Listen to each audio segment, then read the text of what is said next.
2024 का चुनाव विकसित भारत बनाने के लिए है। तो मेरठ में आज पीएम मोदी ने अपनी सरकार की 4 बड़ी उपलब्धियां गिनाई। ये कौन सी बड़ी उपलब्धियां हैं, सबसे पहले आपको वो दिखाते हैं। अब आप देखिए, अयोध्या में रामलला का भव्य मंदिर बनेगा। ये लोगों को असंभव लगता था, लेकिन राम मंदिर भी बना है और हर रोज वहां लाखों लोग दर्शन के लिए भी जा रहे हैं। साथियों, हमारे देश में हमारी सेना को 1 रैंक 1 पेंशन को लेकर भी पहले कितने वायदे किए गए थे। कभी देश में 1 रैंक 1 पेंशन लागू होगा, ये हमारे सेना के जवानों ने आशा छोड़ दी थी। ये भी असंभव लगता था, लेकिन हमने न सिर्फ 1 रैंक 1 पेंशन लागू किया, बल्कि हमारे देश की सीमाओं की रक्षा करने वाले पूर्व सैनिकों को उनके हक का 1 लाख करोड़ रुपए से ज्यादा दिया। साथियों, 3 तलाक के विरुद्ध एक सख्त कानून भी लोगों को असंभव लगता था। आज 3 तलाक के खिलाफ न सिर्फ कानून बन चुका है, बल्कि ये हजारों मुस्लिम बहनों की जिंदगी भी बचा रहा है। लोकसभा और विधानसभाओं में महिलाओं को आरक्षण भी पहले असंभव लगता था, लेकिन नारी शक्ति वंदन अधिनियम आज सच्चाई बन चुका है। साथियों, जम्मू कश्मीर में आर्टिकल 370 कभी हटेगा, ये भी लोगों को असंभव लगता था, लेकिन आर्टिकल 370 भी हटा है और जम्मू कश्मीर का तेज विकास भी हो रहा है। मेरठ में प्रधानमंत्री नरेंद्र मोदी ने विपक्ष पर बहुत बड़ा हमला बोला। पीएम ने कहा, भ्रष्टाचार पर कार्रवाई से कुछ लोग बौखला गए हैं। मोदी का मंत्र कहता है, भ्रष्टाचार हटाओ। दूसरा खेमा भ्रष्टाचार बचाने के लिए कहता है। आपको सुनाएंगे भी कि आखिर पीएम मोदी ने विपक्ष पर किस तरीके से हमला बोला, लेकिन भ्रष्टाचारियों पर बड़ी कार्रवाई करने की बात पीएम की तरफ से यहां पर की गई। उन्होंने कहा, एक भ्रष्टाचारी को जेल के पीछे भेजेंगे और हम लगातार भ्रष्टाचार के खिलाफ आवाज उठाते रहे हैं, लेकिन दूसरा खेमा भ्रष्टाचार को बढ़ावा देने में लगा हुआ है।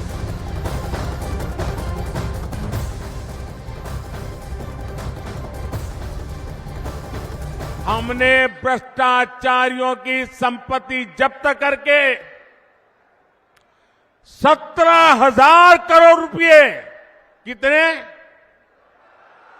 17,000 करोड़ रुपए। कितने? 17,000 करोड़ रुपए से ज्यादा मैंने उन जिनके पैसे गए थे उनको वापस लौटा दिया है। जिनका पैसा गया है उनके पैसे वापस मिले, इसके लिए मैं लगातार काम कर रहा हूं। ईडी ने जो संपत्ति जब्त की है, और अगर रिकॉर्ड मिलता है ये जिसके पैसे हैं उसी से पैसे गए हैं, तो मोदी आपके पैसे वापस दिलवाने के लिए जी जान से लड़ने वाला है। और मैं आज मेरठ की ये धरती, क्रांतिकारियों की धरती, वीरों की धरती से भ्रष्टाचारियों को साफ साफ कह रहा हूं, भ्रष्टाचारी कान खोल के सुन ले। ये मोदी पर चाहे कितने भी हमले करे, ये मोदी है, रुकने वाला नहीं है।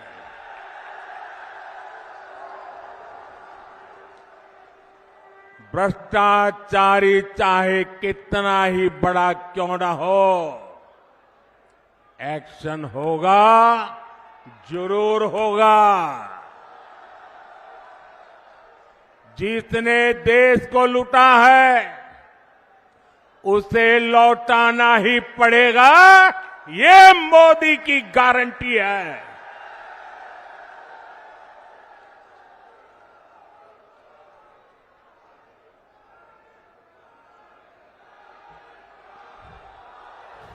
तो मेरठ में पीएम मोदी ने भ्रष्टाचार पर कड़ा प्रहार किया। उन्होंने कहा उनका मंत्र भ्रष्टाचार हटाने का है, जबकि विपक्ष का महागठबंधन भ्रष्टाचारी बचाव में लगा है। इसके साथ ही पीएम ने कहा कि भ्रष्टाचार के खिलाफ की गई कार्रवाई से कई लोग सलाखों के पीछे हैं। और ये 3 तस्वीरें आपको दिखा रहे हैं जहां पर पीएम मोदी का भव्य स्वागत किया गया। भेंट में पीएम मोदी को मेरठ का बल्ला दिया गया। और तीसरी तस्वीर आपको दिखा रहे हैं, राम मंदिर का मॉडल भी पीएम मोदी को तोहफे के तौर पर दिया गया।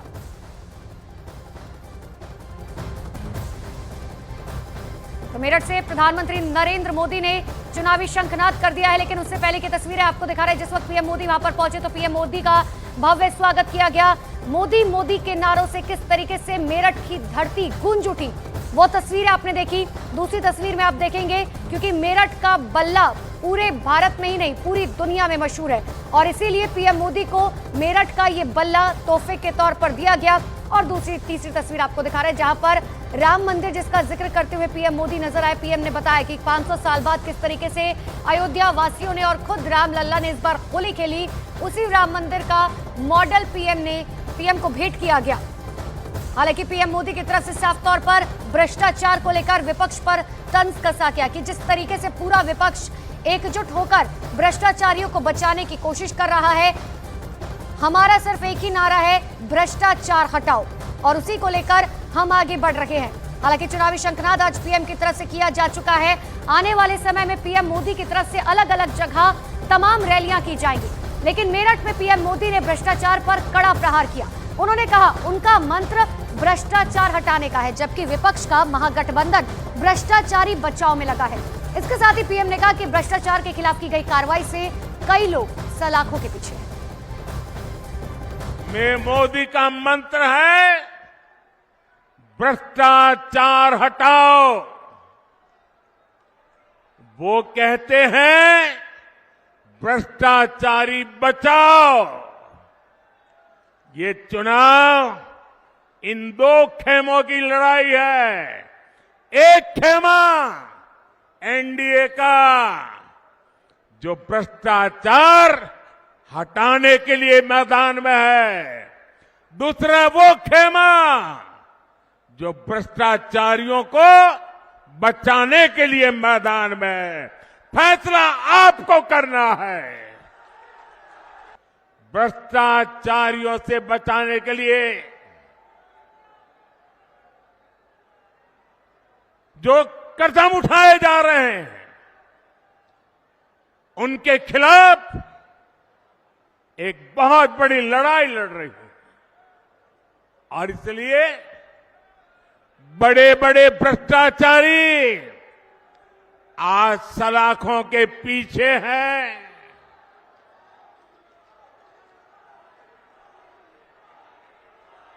सुप्रीम कोर्ट तक जमानत नहीं मिल रही है। और इसलिए कई बड़े बड़े भ्रष्टाचारियों को कोर्ट के चक्कर लगाने पड़ रहे हैं। तो पीएम मोदी ने मेरठ में मेगा शो किया तो आईएनडीआईए गठबंधन ने दिल्ली के रामलीला मैदान में अपनी शक्ति का प्रदर्शन किया।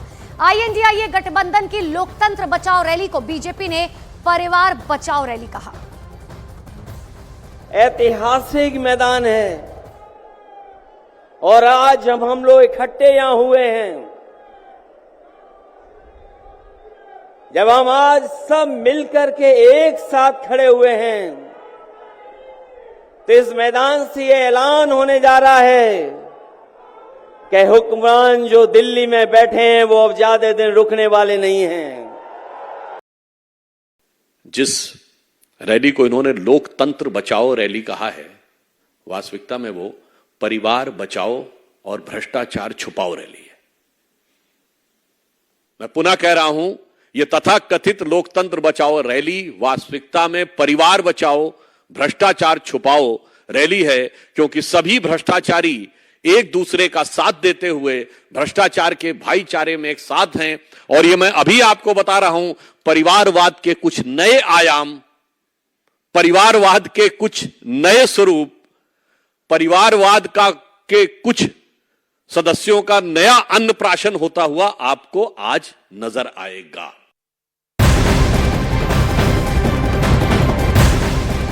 और इसी बीच सीधी तस्वीरें आपको दिखाते हैं। केंद्रीय गृह मंत्री अमित शाह राजस्थान के सीकर में रोड शो कर रहे हैं। उन्होंने राजस्थान से चुनावी बिगुल फूंक दिया है। अमित शाह 2 दिन के राजस्थान के दौरे पर है। वो जयपुर, जोधपुर और सीकर में बीजेपी का प्रचार करेंगे और राज्य में पार्टी की जीत की रणनीति बनाएंगे। कल अमित शाह के जोधपुर में कई कार्यक्रम है। तो बड़ी जानकारी आपको दे रहा है। 2 दिन के राजस्थान दौरे पर पहुंचे हैं अमित शाह और ये सीधी तस्वीरें आपको दिखा रहे हैं, जहां पर अमित शाह की तरफ से सीकर में ये भव्य रोड शो किया जा रहा है। जहां तक नजर डालेंगे सिर्फ और सिर्फ लोग किस तरीके से स्वागत कर रहे हैं गृह मंत्री अमित शाह का। तो पहले अमित शाह जयपुर पहुंचे और वहां से जो है सीकर पहुंचे हैं अमित शाह, जहां पर अमित शाह की तरफ से ये रोड शो किया जा रहा है। देखिए किस तरीके से फूलों से स्वागत किया जा रहा है। एक तरफ पीएम मोदी ने मेरठ से चुनावी बिगुल फूंक दिया है, दूसरी तरफ राजस्थान के सीकर से गृह मंत्री ने चुनावी बिगुल फूंका। तो सीधे लिए चलते हैं ग्राउंड जीरो पर। मेरे सहयोगी भवानी मेरे साथ जुड़ चुके हैं। भवानी, एक तरफ पीएम मोदी ने शुरुआत कर दी है, दूसरी तरफ गृह मंत्री ने।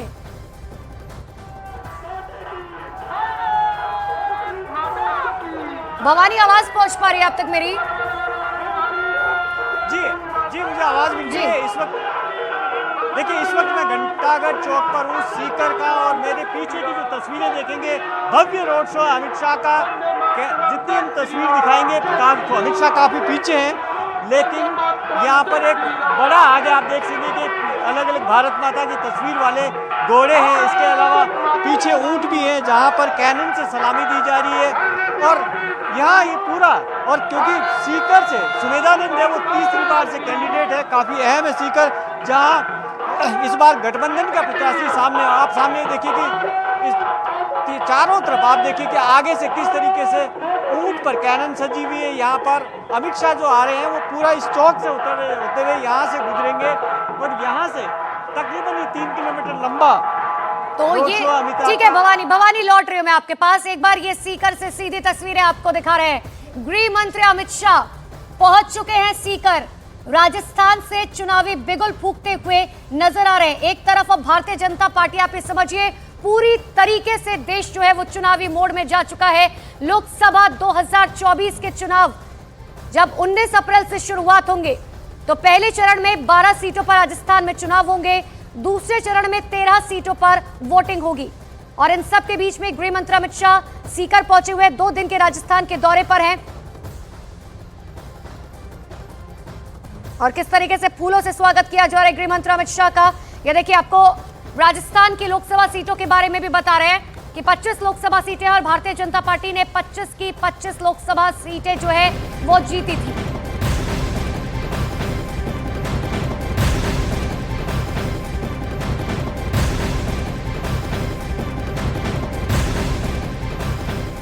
और अब बढ़ते आगे। कच्चा तीवू द्वीप को लेकर आरटीआई से सामने आई जानकारी के बाद बीजेपी कांग्रेस के ऊपर हमलावर हो गई है। पीएम मोदी ने ट्वीट करके कांग्रेस पर बड़ा हमला बोला। पीएम मोदी ने आरटीआई से सामने आई जानकारी की ओर इशारा करते हुए लिखा, ये आंखें खोलने वाला और चौंकाने वाला है। पीएम ने लिखा, नए तथ्यों से पता लगता है कि कांग्रेस ने कैसे बेरहमी से कच्चा तीवू द्वीप को दे दिया। इन बातों से हर भारतीय गुस्से में है और अब लोग कांग्रेस पर कभी भरोसा नहीं कर सकते।